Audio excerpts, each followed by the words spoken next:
Hey guys, welcome back to Fast Fix. For today's video, I'm going to show you how to disable RCS messaging on Android.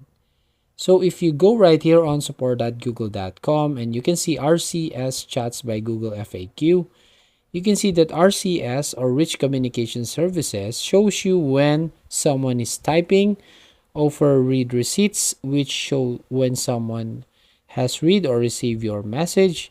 Read receipts also show you contact when you read their message. So if you want to disable this RCS messaging, all you're gonna do is go to your messaging app or the inbox right here, and then go ahead and tap on the profile icon at the top right corner. Now a message pops up. You just tap on message settings at the bottom, and then go ahead and tap on general.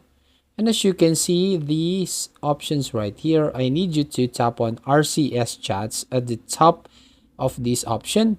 And right here, as you can see, you have to toggle off these RCS chats. You'll be removed from group RCS chats, so tap turn off. So that's how you basically disable RCS messaging on your Android device. So that's it. If you find this helpful, don't forget to like and subscribe to this channel and hit the notification bell to notify you on the next video.